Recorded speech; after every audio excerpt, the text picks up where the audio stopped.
Hiya, and welcome back to the channel. This week, I'm so excited to dive into the topic of content strategy with you guys.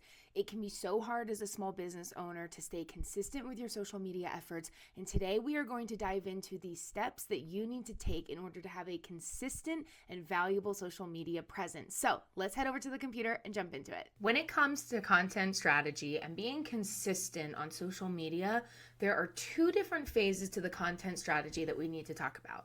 The first one is the planning phase, and the second one is the executing phase. Both are very important for having a consistent presence on social media, and I'm going to walk you through both of them today and the steps that you'll need to take to be able to have a consistent social media effort. So let's go.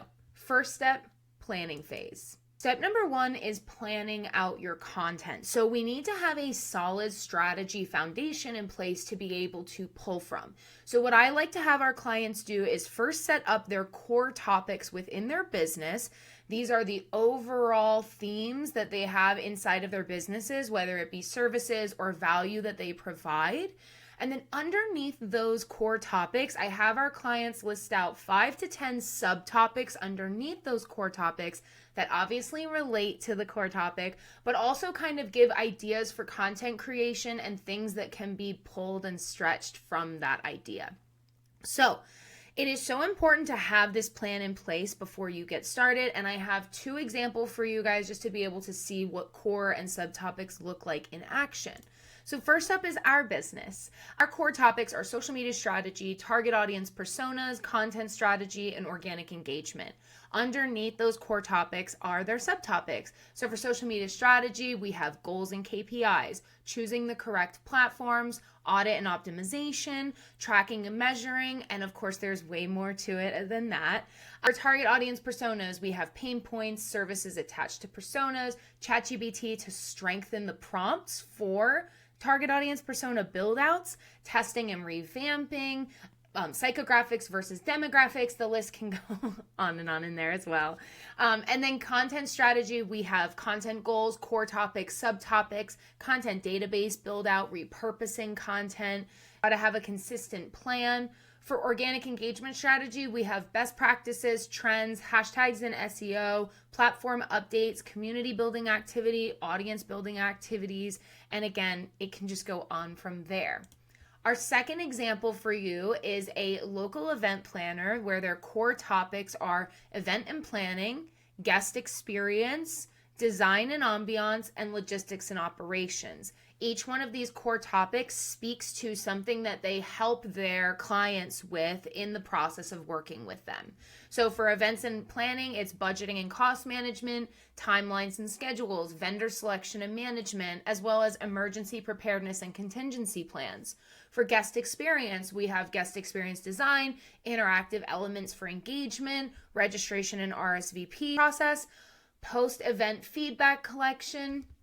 For design and ambiance, we have theme and concept development, venue layout and decor planning, lighting and visual effects, sound and acoustic planning. And then for logistics and operations, we have venue setup and teardown, coordination of staff and volunteers, event day flow management, health, safety, and compliance protocols. So as you can see, these core topics are things that are big pillars inside of your business that speak to the value that you have to provide. And then those subtopics underneath the core topics are just more ways to be able to speak to that core topic, right? We want those core topics to be broad so that those subtopics can be more specific. Moving on to step number 2, we're going to need to create some visuals and plans. So the first thing we're going to need to do is create any visuals that are going to be needed for your content. Do you need a presentation like this for YouTube? Do you need a thumbnail? Do you need props that need to be made? Anything visual that needs to get done should get done first. Then we move into the fleshing out of content. So we're going to take one of those subtopic ideas and flesh it out to a piece of content. So we're going to write scripts. We're going to have our talking points outlined. We're going to know what outfits we're going to be in, what location we're going to be filming in, props that we're going to be needing, anything that's going to make the day of shooting that much easier. I promise it's going to feel a little overkill at first, but the first time you get into a batch creating session where you know absolutely everything that you're going to do, it's going to take so much pressure off of you, and it's going to be such an easy way to be able to show up. Trust me, I do use this batch creating system. And then really this step just needs to be planning out as much as possible, as much as you need. Personally, I don't really need a script because I like to just free flow and talk from the heart, but I do have talking points, or as you can see, visual walkthrough points that allow me to know what I'm speaking about and how to speak to it. So you might not necessarily want a presentation, but just to have your talking points nearby that you can look at and refer to and know that you're on the right track for bringing value to your ideal client. The content that does the best is the content that has value for the other person on the other side of the screen in mind. So just keep that in mind while you're creating your content. Step 3. This is where we're going to create a consistency plan to be able to be successful on social media. So first things first, we're going to go back to the step 3 in our social media strategy plan, where we chose our primary and secondary platforms. It's going to be really important to know what we're creating for and what we're repurposing to. So the primary is what we're creating for, and the secondary is what we're repurposing that primary content over to. So once you have that in place, you're then going to choose the formats that you will be utilizing on those platforms. So are you doing video?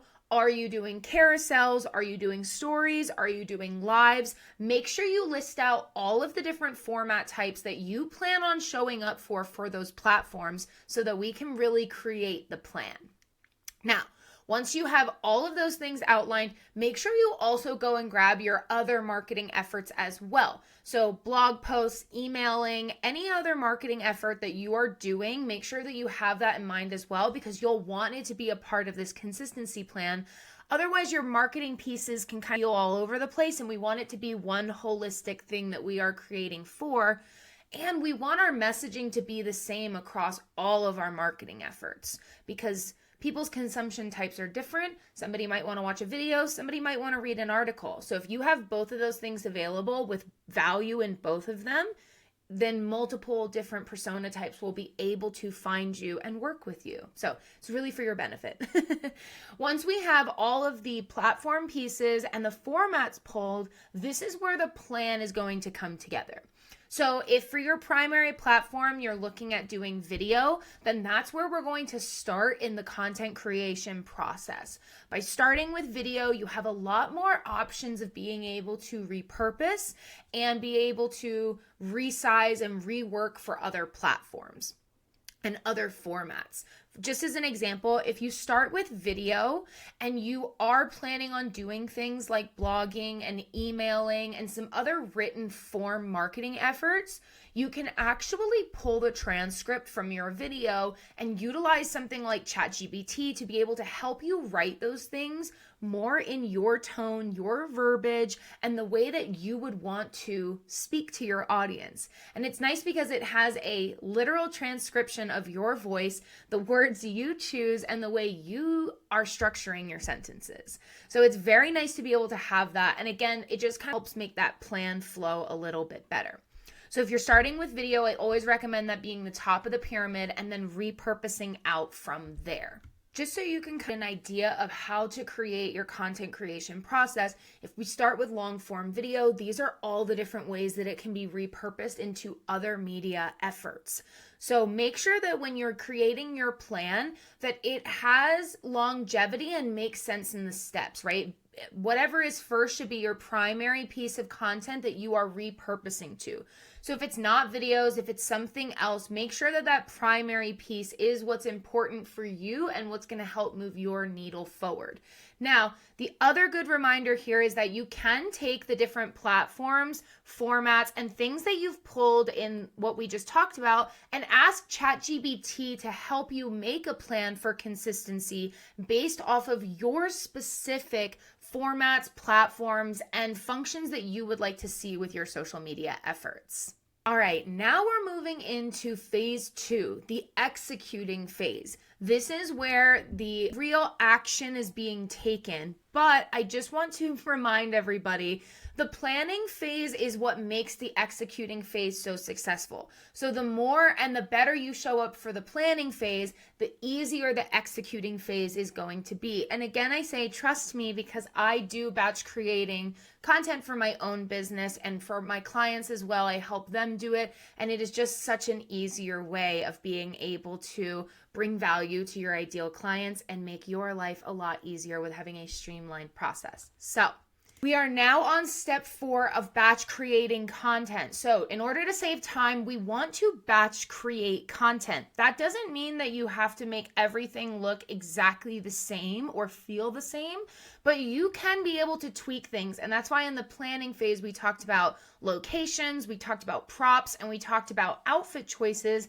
to be able to know what you need on hand for a shooting day, to be able to gather it all and have a really smooth execution phase in batch creating content.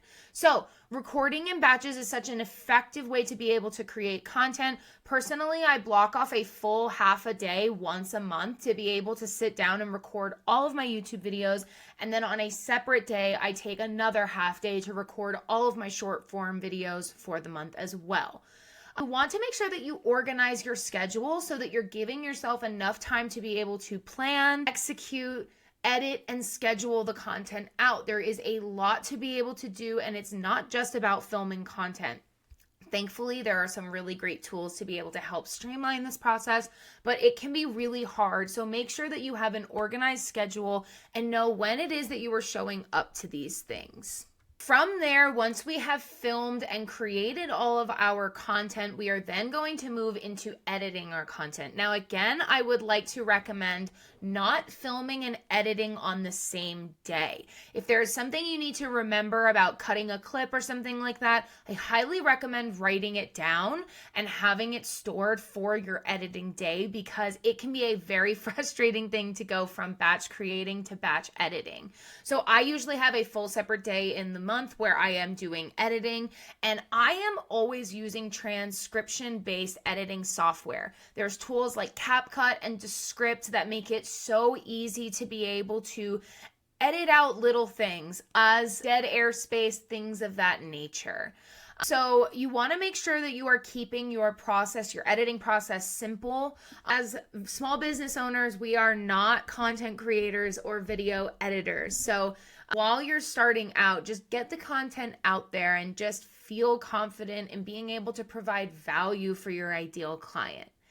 If you are looking to edit in app, or if you are looking to utilize a platform you're already utilizing, Canva does have some really good video editing features, and they actually are really stepping up their game over there. So that is another thing. If you are very comfortable in Canva, maybe try editing your video software in there. That could be a great thing for you.